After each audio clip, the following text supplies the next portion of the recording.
Oh, shoot. And of course, because I'm on low power. It's got the dim factor. Yes, so. Chapter 15, The Believer. Then, Moff Gideon being a dick. Mando and Mulan are on his side. I said Lando. I meant right, Lando. Oh. Yeah, Lando. Lando Cole. Oh, I'm sorry. Wow, Boba Fett. What am I talking about? Boba Fett and Mulan on Mando's side. On Mando's side. Ed Mayfeld, Bill Burr. He didn't even kill the officer he was arrested for. It was the crazy Twee. That's what they said. Yeah. So now, open on an Imperial junkyard. Mayfeld is working there and is taken by Cara Dune. She's like, I had to bend a lot of rules to do this. And he's just like, where are we going? Boba Fett got his armor fixed. He comes down the walkway of the ship, and Bill Burr is like, huh, I thought you were someone else. And then Mando shows up. He's like, oh. Hey, Mando. Hey, Mando. You're going to kill me now? For a second, I thought you were this other guy. They need him because he was Imperial. Then the episode starts. Get the name of the episode is The Believer, and we're like, who's the Believer? And I'm like, oh, man. Mayfeld's going to turn code on them because he's still a believer in the Empire. In the Empire. And they need him because they're trying to find the coordinates from Moff Gideon's ship. And the only way they can do that is to get it through an Imperial terminal. And so they need somebody with Imperial access, which Bill Burr apparently still has. Yeah. Mayfeld. Apparently they don't have good protocol when firing somebody. I don't know that he was ever fired. It sounds like he just kind of abandoned post. In which case, still, probably should have revoked his access. Oh, yeah. I do this for a living. It shouldn't take long. So they go to an abandoned finery. Didn't seem abandoned, though. No, yeah, he was like, we have to go to this planet. And they're like, that's an abandoned planet. No, there's an Imperial refinery there. Yep. So they go, and sure enough, there it is. Mulan Fennec? Mando called her Fennec at one point. Oh, okay. So Mando demands to go with Mayfeld, but he can't show his face. So there's this whole thing. Who's gonna go into the refinery? Well, you're wanted by the Imperials. You're wanted by the Imperials. Mando, you could go, but you can't go looking like that. You know, Mayfeld's like, it's gotta be me. Well, and Boba Fett was like, yeah, I can't show my face. So Mayfeld's like, well, I've got to go alone, and Cara Dune's like, no, abort mission, that's not going to happen, because you're going to tip him off. And Mando's like, no, I'll go, because he sees the truck being driven by the troopers, and he's like, they'll just hijack them and do the Luke and Han thing. Yep. Nice callback. So they're in the car. Mayfeld is driving, and they're driving Rhydonium. Yes. Which I think, based on how they were treating it like it was so volatile, I think it might have been the same stuff that they were getting in Han, or in Solo. Right, and the fact that they're talking about they're taking it to the refinery. Yeah. They need it. And it seems to behave the same way. They didn't talk about a time limit like they did in Solo, but in Solo, I mean, they were going from basically one planet to another. Like, you can't just sell the unrefined stuff, but they were going basically right from the mining yard, or however you get it, to the refinery. It's just a truck run. Right, but the faster you go, the more volatile it becomes. Right. The system is, or the market is volatile. So, but while Bill Burr letting his own political beliefs show, which he's just such a left-leaning moderate. Yeah. Because he says a lot of stuff that I agree with, but he's also, he's one of those that's kind of like, he's a social liberal, but at the same time, he doesn't fall for the bullshit. Right. So he's somebody I would love to have a conversation with. Yeah, right? Because I actually kind of get where he's coming from. I'm not saying you should hit a girl. I'm just saying sometimes they deserve it. I may have to watch that later. Yep. So their transport gets boarded by pirates. The transport is loaded with rhodonium. The pirates are trying to blow it up. So not trying to steal it. So I don't know if that's really piracy so much as just anarchy or just trying to and I mean, they're just like on the fringe people who are sick and tired of the frickin' empire and right, whatever. because they Mando and Mayfeld drove past a couple people, some of the native people.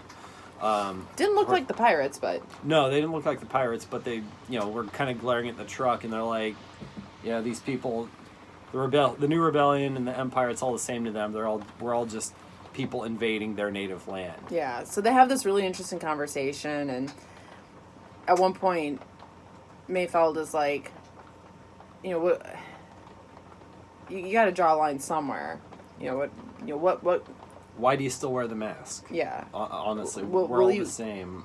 What will make you take it off? Yeah, and it's like okay, you follow Mandalore. Other people bleed different. Other people are from Endor. Neither planet still exists. Not Endor. Alderaan. Alderaan. Sorry, you're right. Yeah, Alderaan. He's like, they're both gone. What difference does it make? We're all the same. Yeah. So that was a really interesting conversation just at the time. Mm-hmm. Mando's like, Mando doing a little bit of the high horse, we're nothing alike sort of thing. Which is a line you deliver when you think there might be a similarity between you and somebody else. Yeah, that's somebody that you don't want to be compared to. Mm-hmm. Obviously, he doesn't know Mayfeld's story. We don't know it, but... Right. Yet. But yeah, it was a really cool scene, cool dialogue. Monologue.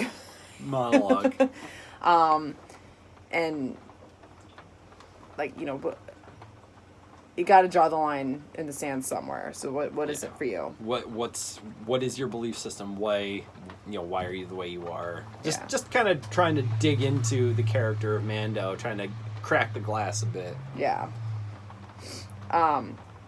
So these pirates are trying to blow up the rhodonium. Mando goes up and, stopping them, fighting them. He's not used to the shorty armor. It's breaking as he's trying to block every strike. But, he blows some shit up. And by shit, I mean the pirates. And, oh shit, the fighters did the Han Solo rescue. Like, the TIE fighters did the Han Solo rescue. And stormtroopers are hitting their enemies. Amazing! Yeah, they're about to get to the bridge where they can cross over into the refinery. And Mayfeld's like, I can't cross at this speed. The rhodonium is redlining. He's like, I gotta stop. Start to slow down, and then out of nowhere, TIE fighters just Yeah. blast the pirates, clear a path, and they come through, and just like all these stormtroopers are just applauding. Heroes welcome. It was wild to see it from the other side. So, freaking Mayfeld leaves his helmet in the transport. Yeah, he was complaining he couldn't see through it. And then he sees a guy he used to work for is in the area where he needs to go get the information from the terminal. Basically, looks like it's a mess hall. Yeah, and Mayfeld realizes that he may be recognized. He's like, can't port mission, blah, blah, blah. And Mando's like, no. I could lose the kid. Or I will lose the kid if we don't do this. And Mayfeld's like, no, you can't. The terminal needs to do a face scan. And Mando's like, he takes the key or whatever it is. The drive to download the data. Yeah. He gets there and he tries to do it with the helmet on, and it doesn't recognize, so he takes his helmet off. Yep. Got like the most screen time with Mando with his mask off ever, and it was done so well. Yeah. Moment of absolute necessity. And I think I might have known, but you get the feeling that the whole speech had an effect. Yeah, right? you think Mayfeld's speech got to him? Yeah. Thought I heard something. What's up? You have an umbrella. What's up? And boots. What can I do for you? Maybe it's all over. Okay. I don't know how to get back to kids. Well, do you remember me telling you that once the movie ends, it should probably be bedtime? Oh, you're right. Yeah. Can you please come in so you can turn off the computer? And also, you still haven't blessed me with holy water. We'll be in a little bit. We're doing a thing right now, but we'll be in a little bit, okay? Oh, sorry. It's okay. It's okay. Look at the Christmas tree. Yeah, we see it. It's we beautiful. see it from our window every night. The Guest appearance. The Briley interruption. Standard procedure. So we think that Mayfeld's speech about what'll make you take the helmet off. Yeah. You know, And why do you do it? I feel like even without that speech, he would have gotten there. He was that desperate, but the speech was a really nice transition, little foreshadowing. Because as he was giving that speech, I did think he's going to be in a position where he's going to have to take his helmet off. Yeah. So Mando does the download, but then the guy that Mayfeld's like, oh, he's going to recognize me. He's like, oh, trooper, commanding officer, blah, blah, blah. And Mayfeld steps in. He's like, oh, he's my commanding officer. This is his number. Employs the power of bullshittery. Yes. We call him Brown Eyes, and, he can't hear very well because of blah, blah, blah. And so Mando's just like... Playing the silent type. Yeah. Like, all right. And then Mayfeld's like, all right, let's go fill out those TPS reports. Nice Office Space reference. Outstanding. So then this officer takes them to get a drink for being the only ones to make the transport that day. And then they're sitting down having a drink. With this, and I recognize the actor, but with this officer who's just like looking to toast the guys that made the delivery, because with this Rhydonium we'll be able to crush the whatever, do Imperial things, yay. Yeah. So Mayfeld, he's playing his part, he's bailing him out with war memories, until he blames the officer that he's talking to for getting his men killed. And that's a real tense moment, because I'm like, oh, he's going to blow his cover. Not even blow his cover, but he's just... And honestly, the officer actually smoothed it over without issue. He was like, well, they died for the Empire, Yeah. Everybody... Well, and then Mayfeld's like... I mean, he gives this great speech. I wish I could remember it. He gives this great speech of like... Was it a great victory for them? Yeah, for the ones who died. Yeah. What is it? Does the sacrifice mean anything to them? Yeah, war is one of those things where, unfortunately, because I'm not for war, but I understand that it is a necessity given that we are not in heaven. We are not in the Garden of Eden. There will never be peace. Yeah. I don't condone war, but I know that it's a necessary evil. You gotta apply just war theory to it. Because there is no just war. There is a just side and an unjust side. And just war theory stipulates that if you're attacked, if your people are in immediate danger, then yes, you go to war. You must. That is your responsibility as a government. A society, yeah. Society. But it necessitates an aggressor who is then unjust. And Mayfeld, He's basically saying, you're the aggressor. yeah. And then the officer says, the company line, everybody thinks they want order. No, everybody thinks they want freedom. What they really want is order. You know, To the Empire. to the Empire. But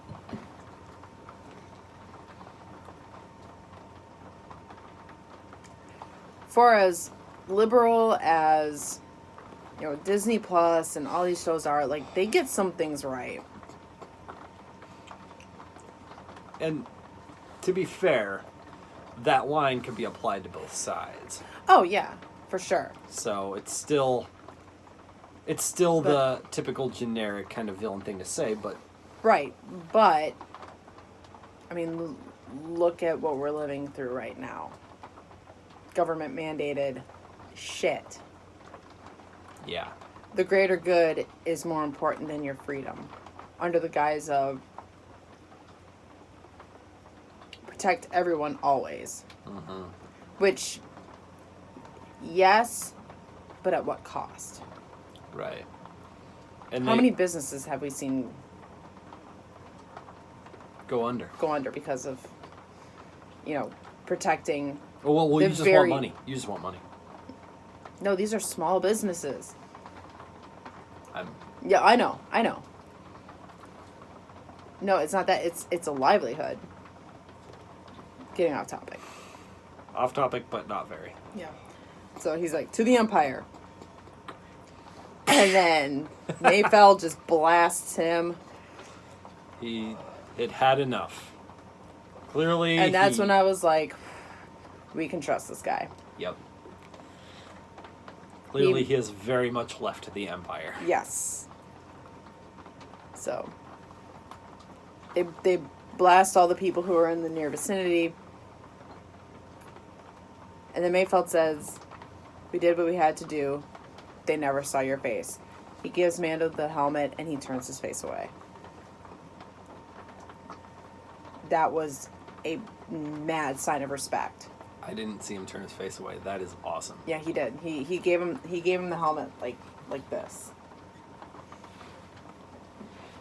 They never saw your face. I never saw your face. Like, they were in a situation, and I think that Mando gained major points in Mayfeld's book for doing what he had to do in order to save the child. Because he knew how much it meant to him. Yeah. He may not feel towards the child how everyone else does, but he respects the fact that Mando showed his face for this cause. Well, and he may not... He had this whole speech about why do you hide your face? But then he made it a point to note that it was important that nobody saw his face. Yeah. He respected him, and he respected his beliefs. And obviously he had to see his face. And he put his own self on the line Yeah. to get him out of that. So, I mean, that there was just a lot of respect built up on both sides in that moment. And I love it. I'm reminded real quick of my boss at work, who is always was very blasé about my faith and would kind of crack jokes Charlie? at me. Yeah. But he always makes it a point to, if there's like a company lunch on Friday, he's like, hey, I don't know if they serve fish there. Are you gonna be cool there? Like, he always makes it a point, even though he'll kind of make fun of me, one-on-one about it. And it's just like, it's the same kind of thing. Yeah. So that was awesome. So then they're, escaping, and Cara Dune and Fennec are being awesome with the sharpshooting. Yes. Fennec focusing on the cannons, Cara Dune focusing on the troopers, just like, it's great. And then we noticed that the thing that was on Cara Dune's face, which I always just kind of thought was, a beauty mark or something, is actually a little New Republic tattoo. And I'm assuming that's new since she took on the job, yeah? But I thought she always had that mark. We may have to go back, because she was a shock trooper Yeah, for the New Republic, so maybe it was always there. yeah. And for some reason, just in this episode, it was noticeable what it was. So, Fett picks up Mayfeld and Mando in his ship, and Mayfeld gives a parting shot to the Rhydonium and blows up the refinery. Beautiful. At a huge distance. Like, pinpoint accuracy. Boom. And it got Cara Dune's attention. Yeah, because even before they landed, Cara Dune and Fennec were like, wow, nice shot. Yeah. Cara Dune goes, yeah, it was. Then TIE fighters start going after Fett's ship. Fett's like, we got company. Nice. So, but then Fett deploys a most awesome bomb. I wish I could... It's in the video games. I wish I could remember the name of it. But it goes... Sonic Charge or something like that. But it's like, it deploys and all the sound drowns out, and then... and it goes... The explosion goes in a 2D, like a flat plane. It's really cool looking. I love those things. They're really useful in the video game. Yeah. So, they land and meet up with Fennec and Cara. And Mando's in his Mando gear again. Mayfeld's like, all right, back to the minefields. Cara looks at Mando. She's like, it's really a shame Mayfeld died on this mission. Mayfeld's like, what? I was thinking like, oh shit, they're gonna kill me. He's like, I'm gonna go now. Cara Dune's just like looking at Mando. Mando kind of gives a head nod. So, Mayfeld goes away. Don't think that's the last we're gonna see of him. Nope. Absolutely Because I think not. he's cemented himself as a very likable and want to see again character in this episode. Yeah. Especially because he has major issues with the Empire. And Not that he's, necessarily pro New Republic, and I respect the fact that Cara Dune wasn't. I mean, she told him, good shot. He's like, oh, am I going to get in trouble for that? And he's like, yeah, that wasn't quite on the plan. I thought she was going to offer him a job. same. Kind of glad she didn't. Because that might have been kind of awkward and... Yeah, it was more of a... No, this isn't a we can use you. This is a I respect what you do. Yeah. It almost makes it a little bit better. And I think that'll bring him around to eventually working for the Republic. Or Not that he wants to be pigeonholed. he doesn't want to be a company man No. in any way. No. That's very clear. But, as he said, when he blew up the refinery, gotta do it. Right. To sleep at night. Gotta sleep. Yeah, and he said that line. I had to sleep at night. So it's one of those things where you don't want... It's like what Cara Dune went through. She didn't want to be part of the New Republic. But she sees that the best way to do good is through this side right now. Fair Also, enough. low-key kind of want Cara Dune and Mayfeld to get together. A little bit. A little bit. But they got the coordinates. Yep. Meanwhile, Mando sends Moff a message. And it's, I think, I'd have to go back and look, but I'm pretty sure it's line for line what Moff Gideon quoted to them the first time that they really had that showdown at the end of last season. Because that was in the then. I didn't write it down at the beginning, but he delivered a very similar, maybe line for line speech. He means more to me than you will ever know. And he said it in such a different way. And Moff Gideon was like, he means more to me than you'll ever know. And Mando's like, he means more to me than you will ever know. Yeah. Ah! So good. So good. So good. This So good. Effing show. So yeah.